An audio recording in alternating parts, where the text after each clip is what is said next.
સાબરકાંઠાના ખેડૂતો જાણે કુદરતના કોપનો ભોગ બન્યા હોય તેવું લાગી રહ્યું છે। મગફળીના પાકમાં કાતરાનો ઉપદ્રવ થતાં ઊભો પાક નષ્ટ થઈ રહ્યો છે। કાતરાએ મગફળી સહિત અન્ય પાકોમાં પણ મોટું નુકસાન કરી દીધું છે। ખેડૂતો દ્વારા અનેક દવાઓનો છંટકાવ કરવા છતાં કાતરા પાકથી દૂર થતા નથી અને પાન ખાઈ જાય છે, જેના પરિણામે ખેતરમાં માત્ર ડાખરા જ જોવા મળે છે। કાતરા એક એવી જીવાત છે કે જે એક ખેતરમાં પ્રવેશે કે થોડા જ દિવસોમાં આખું ખેતર ખાલી કરી નાખે છે। તેમનો મુખ્ય ખોરાક પાકના પાન હોય છે। કાતરા ધીમે ધીમે પાકના પાન ખાઈ જાય છે, જેનાથી છોડનો વિકાસ અટકી જાય છે। કાતરાનું આયુષ્ય સામાન્ય રીતે 20 થી 27 દિવસનું જ હોય છે, પરંતુ આટલા દિવસોમાં તેઓ અનેક ખેતરોમાં ઘૂસીને પાકને તબાહ કરી દે છે। કાતરાના નાશ માટે દવાઓનો છંટકાવ કરવા છતાં કોઈ ઉકેલ આવતો નથી। અવિરત વરસાદને કારણે ખેડૂતો ખેતરમાં જઈ શકતા નથી અને આ ઉપરાંત કાતરાના ઉપદ્રવને લઈને તેમને ભારે નુકસાન થઈ રહ્યું છે। આ સંજોગોમાં સરકાર આ અંગે ખેડૂતોને કોઈ રાહત આપે તેવી માંગ પણ ઉઠી છે।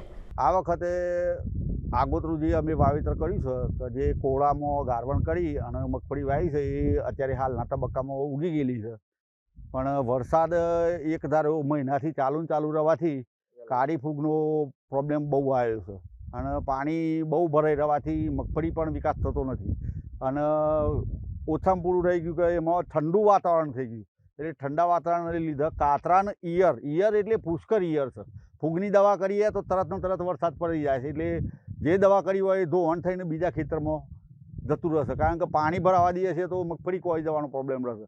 અને જે હજી બાકી છે વાવેતર, એમાં તો વાવેતર કરવાનો ચાન્સ જ નથી મળ્યો, કારણ કે અંદર ટ્રેક્ટર ચાલી એવા જ નથી, એટલે વાવેતર કરવું કઈ રીતે।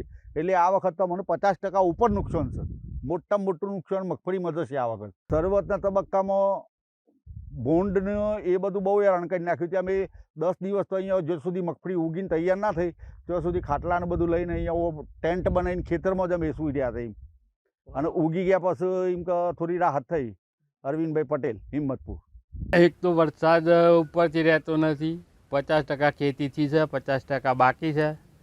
એમાં હવે પાણી ભરાઈ ગયેલું ખેતરોમાં, વાવેતર થયેલું છે તેમાં બી પણ કાતરા ખાઈ જાય છે, વિકાસ લેતો નથી। કાતરા ખાવાથી પાકને નિષ્ફળ જવાની ભય છે। કાતરા ખાઈ જાય એટલે પાન સાપ બધા બોળા કરી નાખે છે, વિકાસ અટકી જાય। મગફળીમાં એને કઈ રીતે કરવું એ સૂઝ પડતી નથી। વરસાદ ગઈકાલથી લગભગ હવે થોડુંક વિરામ જેવું લાગ્યું છે, પણ વાદળ તો છે જ, પુષ્કળ વરસાદ આવે એવું લાગે છે। અને ઓલરેડી આ મગફળીની અંદર જનરલ મગફળીનું વાવેતર છે। આ વાવેતરની અંદર અત્યાર સુધીમાં લગભગ બિયારણ સાથે જોવા જઈએ, પહેરવાનું ને બિયારણ સાથે 20 થી 25 હજાર રૂપિયા જેવો ખર્ચો થઈ ગયેલો છે। અને હજુ પણ આ દવાઓનો જે છંટકાવ કરીએ છીએ એમાં અત્યારે આ ખુલ્લું થયું છે, એમાં કાતરા અને ઈયળનો ઉપદ્રવ ચાલુ થયો છે, તો એનો છંટકાવ હાલ અમે આ કરી રહ્યા છીએ અને એમાં પણ ખર્ચો ઓલરેડી થાય જ છે। હવે જોઈએ તો આજ સુધી જે વરસાદ કન્ટિન્યુઅસ ચાલુ હતો એની અંદર 50% જેવું વાવેતર ઓલરેડી થયું છે અને 50% જેવું બાકી છે। તો હવે વરસાદ વિરામ જો આપે તો થાય આ અઠવાડિયાની અંદર, બાકી જો લાગતું નથી નકર એને જે સમય મર્યાદા છે એ પૂરી થઈ જાય એવું લાગે છે। તો એ હવે કાઢવાનું ના તે અશક્ય વસ્તુ છે, ખેતરો ઊંડા હોય તો ભરાયેલું રહે જ છે।